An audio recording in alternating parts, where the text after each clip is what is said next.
네, 우리 다시 한번 우리 인사하실까요? 하나님 살아계셔서 우리 가운데 함께 하십니다. 한번 인사하시겠습니다. 하나님 살아계셔서 우리 가운데 함께 하십니다. 아멘.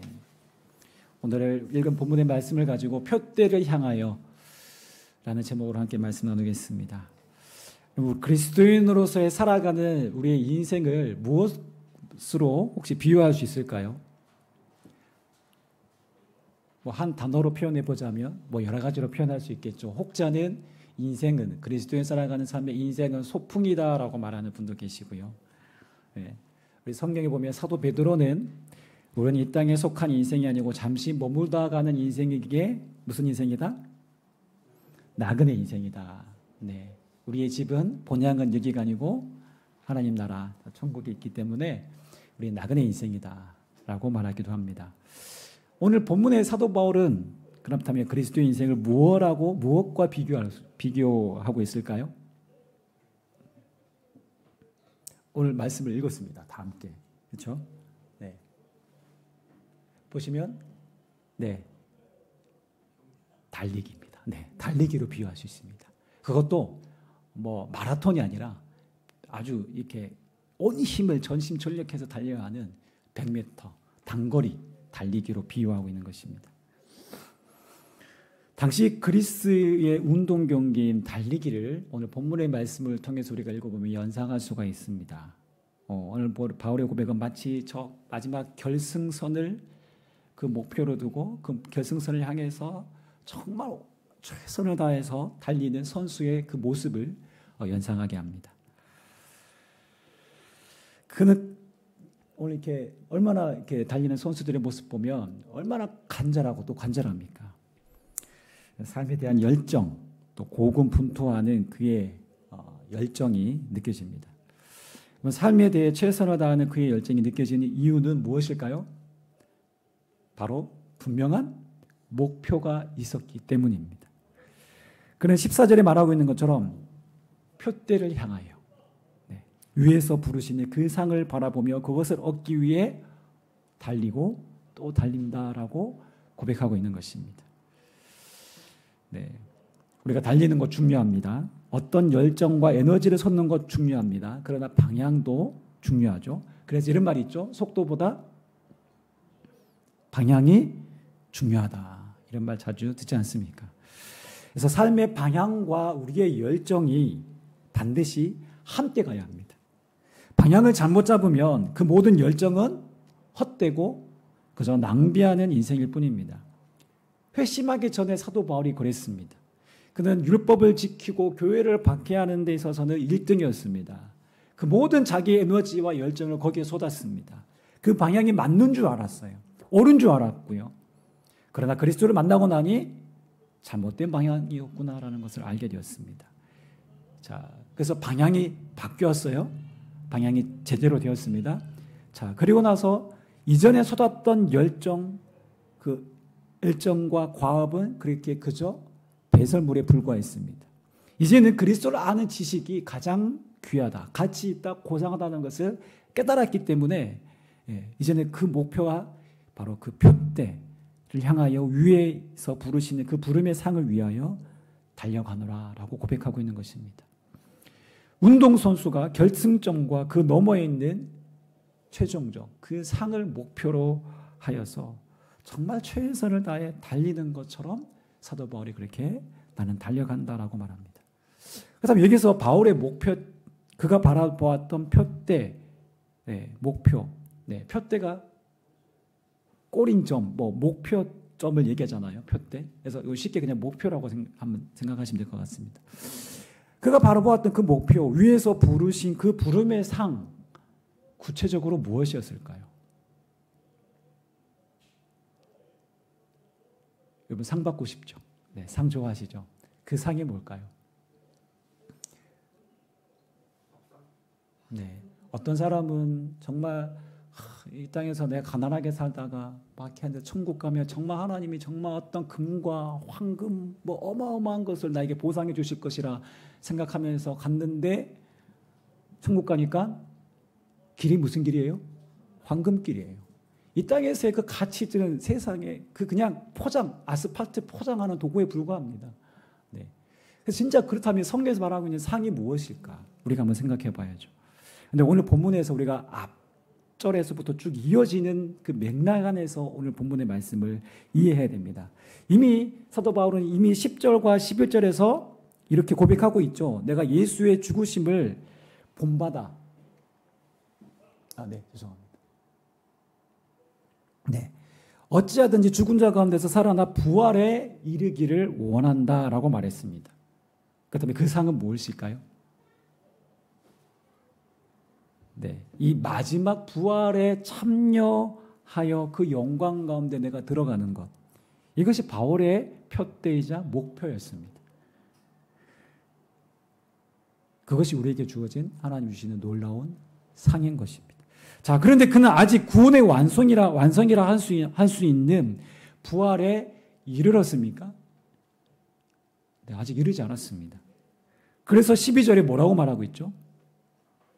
네. 제가 한번 다시 읽어보겠습니다. 나는 이것을 이미 얻은 것도 아니며 이미 목표점에 다다른 것도 아니다. 그렇게 말하고 있는 것입니다. 즉, 오늘 그리스도인의 구원은 우리가 이제 조금의 미묘한 차이가 있지만 엄청난 차이인데요. 우리는 구원을 받았습니다. 그렇죠. 네. 구원 받으셨죠? 구원 안 받으셨으면 안 됩니다. 여기 이 자리에 계신 분들. 구원 받으셨죠? 네. 그러나 구원의 완성에 이르렀습니까? 어렵죠. 그러나 성경 분명히 우리에게 십자가와 이 부활의 영광에 이르는 것까지가 바로 구원의 완성이라고 합니다. 여러분, 우리가 죽어야 구원의 완성에 이르는 거예요. 우리가 부활의 몸을 덧입는 것입니다.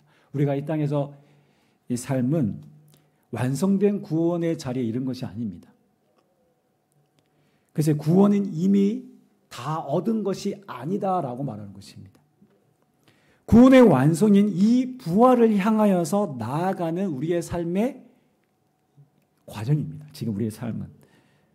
즉, 우리 그 여정, 그 과정 가운데 있는 것입니다. 아직 결승점을 통과했어요? 안 했어요? 아직? 네, 어떤 일이 이제 막 출발하신 분들도 있고, 이제 한 3분의 1 지점을 통과하신 분들도 있고, 절반 이상을 통과하신 분들도 있을 거예요. 각자 다르겠죠? 자, 그러나 우리가 구원의 완성이라고 할 수 있는 이 부활은 우리의 죽음 이후 예수님 재림 때에 있을 것입니다. 자, 그러나 이 땅에서부터 우리는 이 구원의 완성을 향해 그 목표를 향하여서 어떻게 해야 된다고요? 사도 바울의 표현에 따르면 달리고 또 달려야 됩니다. 전력 질주해야 된다는 것입니다. 그래서 우리는 이 목표를 이루기 위해 이 땅에서 어떻게 살아야 할까요? 오늘 그 얘기를 지금 사도 바울이 우리에게 권면하고 가르쳐주고 있는 것입니다. 자, 첫 번째로 한번 우리 살펴보기 원하는데요. 한번 1번 한번 같이 해보겠습니다. 시작. 네, 자기를 점검해야 됩니다. 자기를 돌아볼 줄 알아야 됩니다. 그리스도인들이 흔히 드러나는 문제 중 하나가 이런 것인데요. 나는 예수를 믿고 구원받았으니 이제는 천국 가게 되었다. 다 이루었다. 그래서 나는 회심했다라는 사실에 만족하며 안도하며 자기 삶에 안주해버립니다. 그리스도를 더욱 알아가는 것에 대해서 안주합니다. 책임 있는 그리스도인으로 우리가 이 땅 가운데 살아가는 것에 대한 고민도 없고 그리스도인을 살아가는 것에 대한 그 관심이 별로 없습니다. 그저 주일에 나와서 예배드리는 것으로 만족합니다. 나는 이미 다 이루었다라고 생각하기 때문에 그렇습니다. 그러나 예수님 외에 다 이룬 사람은 단 한 사람도 없습니다. 오직 예수님만 십자가상에서 마지막에 테텔레스타이 다 이루었다라고 그렇게 말씀하셨고요. 바울조차도 뭐라고 말합니까? 나는 이미 얻었다 함도 아니다. 아직 그 목표점에 다다른 것이 아니다라고 고백합니다. 이것이 바울이 신앙을 대하는 자세이며 태도였습니다.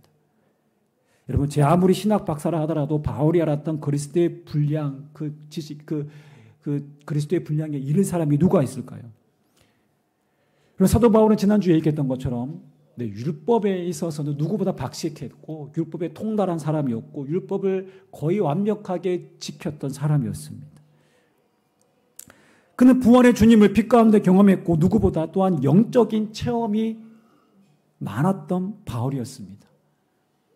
여러분, 천국을 직접 체험했던 사람이 바로 사도 바울이었습니다. 고린도후서에 보면 나오잖아요. 3층 천을 올라갔다고. 그러니까 이거 뭐 우리가 경험할 수 있는, 체험할 수 있는 최고점, 최고의 경험 경지를 사도 바울이 경험한 것입니다.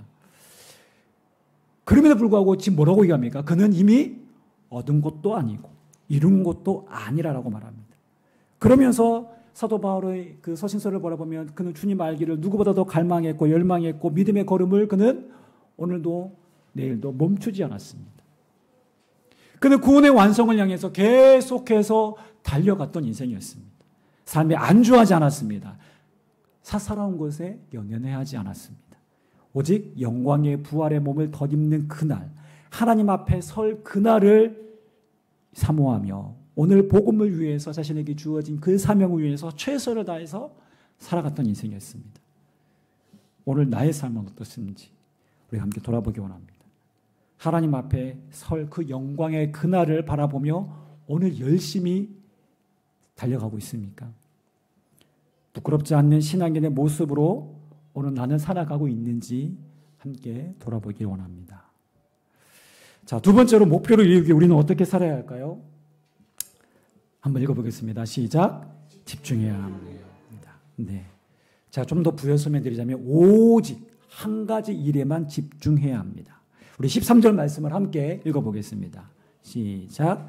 형제들아, 나는 아직 내가 잡은 줄로 여기지 아니하고 오직 한 일, 즉 뒤에 있는 것은 잊어버리고 앞에 있는 것을. 여기 보시면 여러분 조금 혼동될 수 있는 단어가 오직 한 일.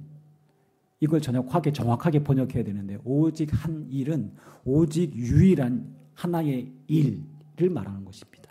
그래서 새 번역에서는 오직 한 가지 일이라고 정확하게 번역되어 있습니다. 오직 한 가지 일.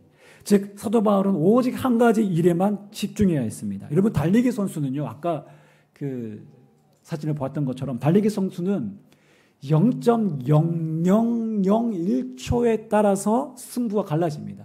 1등이 2등, 3등, 4등 이게 다 아주 간발의 차이로, 그렇죠?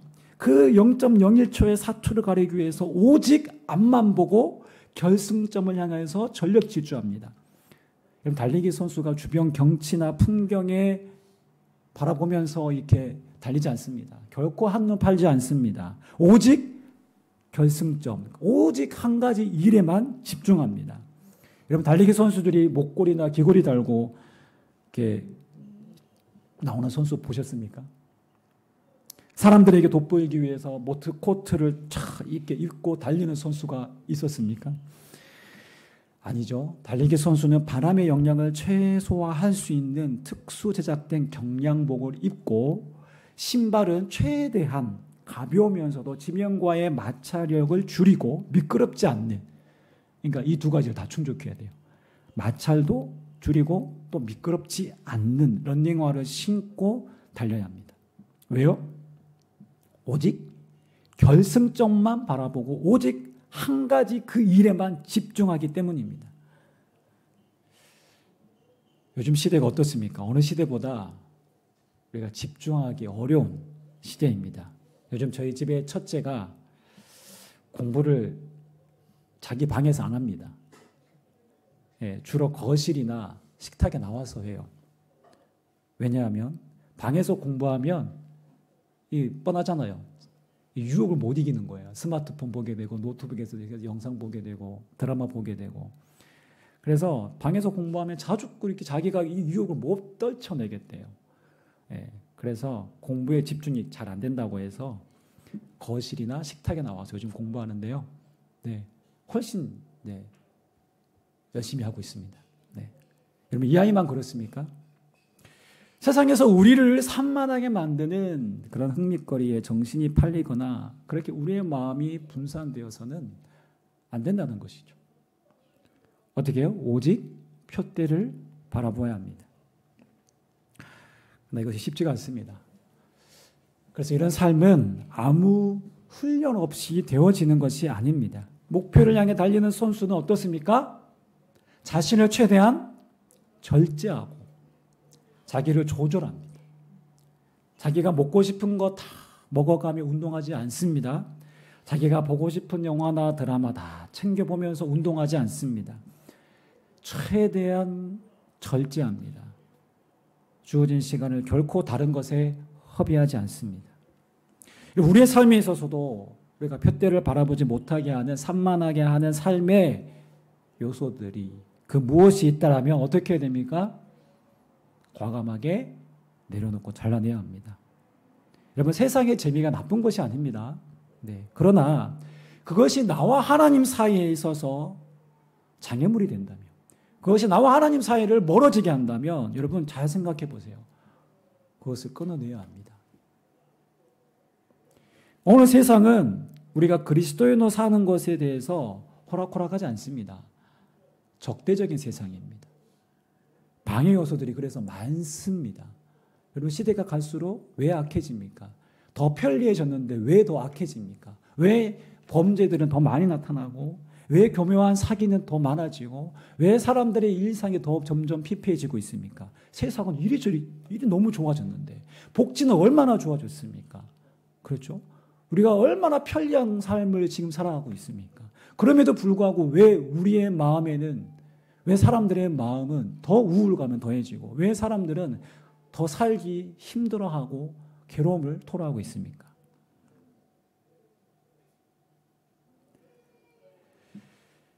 바로 세상의 방해 요소들, 하나님과 우리 사이를 갈라놓는 것들이 너무 많아졌습니다. 우리를 산만하게 하는 것들, 우리를 하나님 앞에 집중하지 나가지 못하고 또한 믿는 사람조차도 하나님과 우리의 사이를 방해하는 것들, 거기에 우리의 시간과 우리의 에너지가 거기에 소모된다면 우리는 푯대를 향하여 나아가는 삶에 있어서 우리는 지금 전심전력이 아니라 그냥 뒷걸음치고 있거나 그냥 천천히 걸어가고 있는 아니면 멈춰져 있는 상황일지도 모릅니다. 그렇기에 영적인 삶에는 반드시 훈련이 필요합니다. 훈련하지 않으면 달리기는 맥을 잃어버릴 수 있고 멈춰버릴 수 있습니다. 그래서 영적인 공동체인 교회로 함께 모여야 돼요. 네. 코로나 시대에 거치면 사람들이 교회로 복귀하지 않는 이들이 있어요. 뭐 스마트폰으로 더 좋은 설교, 더 좋은 찬양에 들을 수 있는데 요즘에 TV는 거의 영화관 같은 TV잖아요. 그래서 내가 거기에 있다라고 생각하고 예배 드리면 충분하지 않나라고 생각합니다. 여러분 그거 누가 준 생각일까요? 사단이 주는 마음이에요. 언제 하나님이 성경에 언제 그런 이야기가 나옵니까? 성경은 분명히 모이기를 어떻게 하라? 힘쓰라라고 되어 있죠. 마지막 때에 더 그렇게 힘쓰라라고 되어 있죠. 왜 성경이 우리의 기준이 되지 않고 세상의 그 어떤 가치나 세상의 어떤 정보나 세상에 말하는 어떤 사상이 기준이 되면 우리의 생각이 하나님과 멀어지게 되는 거예요. 성경은 영적 공동체로 함께 모여서 훈련받고 함께 우리가 서로에게 거룩한 도전을 주고 함께 본이 되고 그래서 우리가 함께 세워져야 된다는 것을 성경은 너무 강조하고 있습니다. 나 혼자는 언제 넘어질지 몰라요. 언제 넘어질지 모릅니다. 사단이 가만두지 않습니다.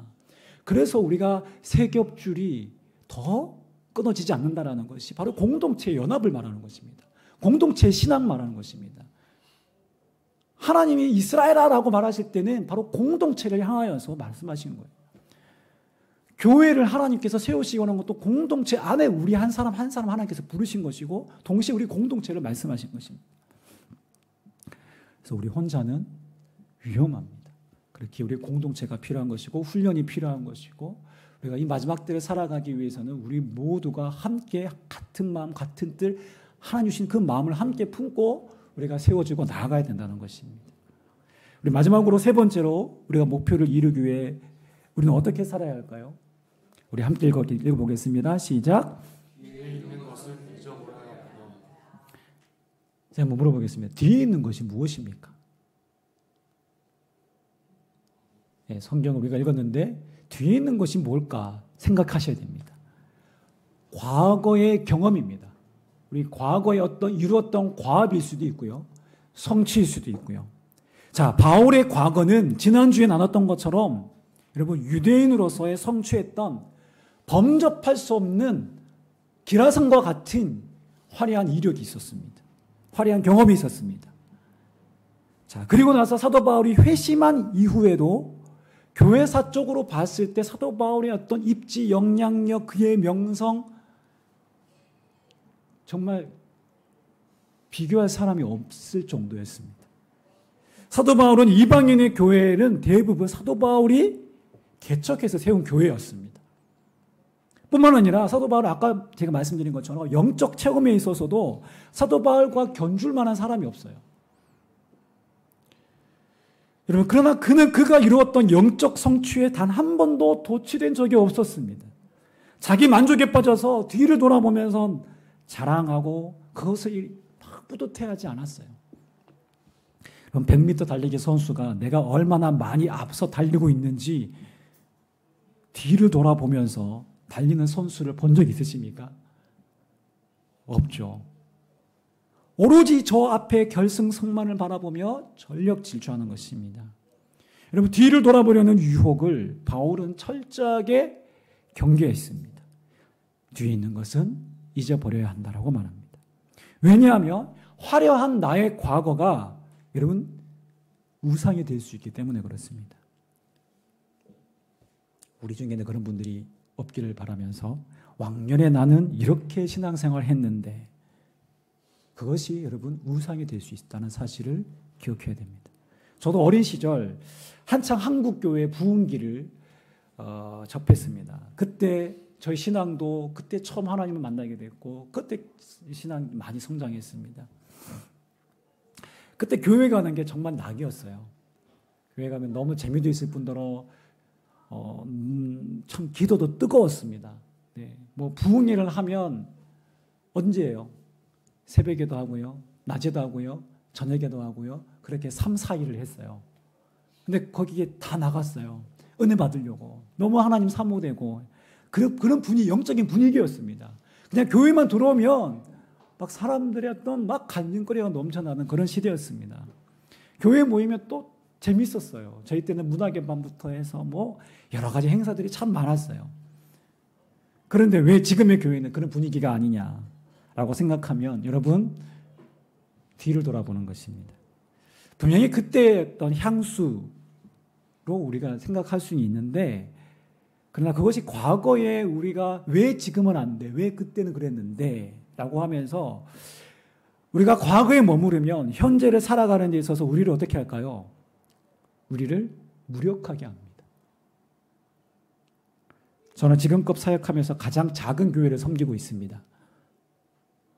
만약 제가 과거에 머무르면 어떻게 될까요? 아, 나 저 큰 교회에서 사역했을 때 참 좋았는데, 아, 그때 참 행복했는데, 그것이 저를 무력하게 합니다. 예, 그렇다고 제가 지금 행복하지 않다는 말이 아닙니다. 오해하지 마시고요. 그러나 제가 한 영혼의 성숙과 영혼 구원에 초점을 두고 우리 교회를 향한 하나님의 마음을 붙들고 사역한다면 저는 누구보다 행복한 목회를 하고 있는 건 아니겠습니까? 과거 자신의 화려했던 경험, 영적인 성취를 이루었던 사도 바울이 지금 어디 있습니까? 지금 빌립보서를 기록하는 사도 바울이 지금 어디 있어요? 로마 감옥에 갇혀 있습니다. 과거의 영광과 비교하면 지금 바울의 처지는 아주 처량하고 별 볼 일 없고 때로 충분히 자기 인생에 대해서 지금의 모습을 보면서 위축되고 과거의 자신의 영광을 바라보며 지금과 비교하면서 무기력에 빠져 있어야 되지 않습니까?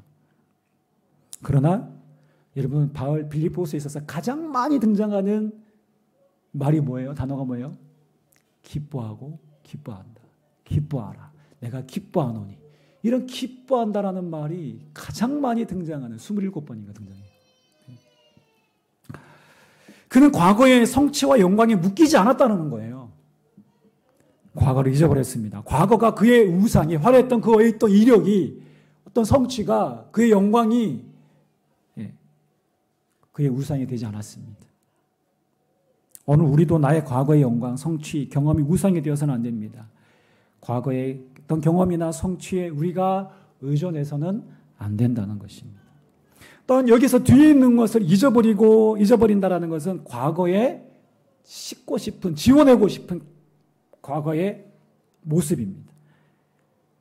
그것이 신앙적인 어떤 열등감으로 자리 잡게 되기에 바울은 자신의 과거 이력에서 그걸 지우고 싶었을 거예요. 네, 고린도전서 15장 9절은 이렇게 고백하고 있습니다. 한번 읽어보겠습니다. 시작.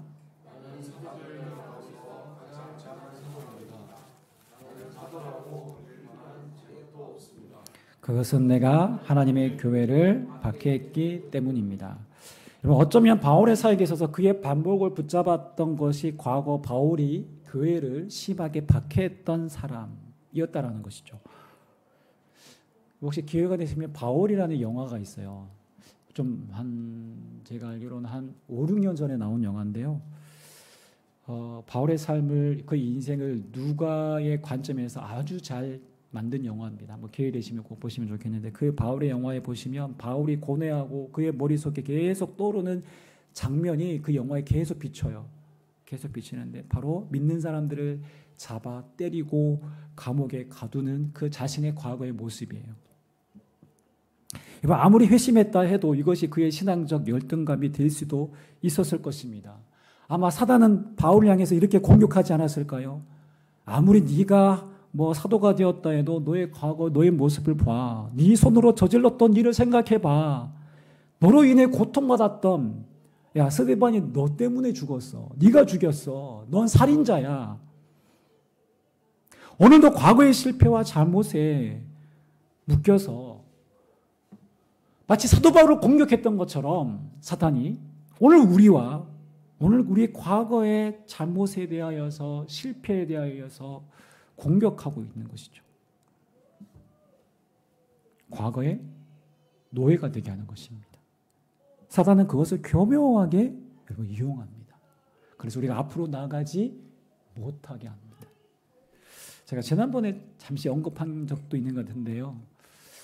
그 이승장 목사님의 책에 보면 한 형제의 이야기가 등장하는데요. 그 갓난 조카와 함께 잠을 자다가 금방 자기 발을 그 갓난 아기 몸 위에다가 얹어놓고 말하는데 깨어보니까 아이가 숨이 쉬질 않더래요. 숨이 끊어졌어요. 이 형제의 마음은 내가 조카를 죽이다니. 이 죄책감에 시달려서 그렇게 정말 너무 힘들게 살았대요. 이게 자기 누나인가요?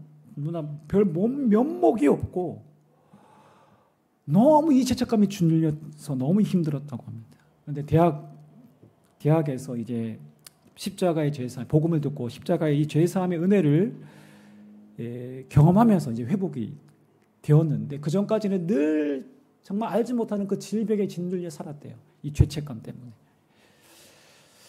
또 한 자매의 이야기가 그 책에 보면 이렇게 등장합니다. 시골에서 자란 한 자매의 이야기인데 중학교 시절 친구들과 수영을 하고 있었는데 이렇게 그런 강물 같은 데서. 근데 갑자기 이제 물이 불어나면서 물살에 이제 휩쓸리게 되었는데 함께 놀던 친구가 막 이렇게 호적호적거리면서 이 자매의 발목을 이제 잡았다고 합니다. 근데 자기도 모르게 자기도 살아야 되니까 위급한 상황이다 보니까 어떻게 해요? 본능적으로 발길질을 하면서 친구의 그 손을 뿌리쳤다고 합니다.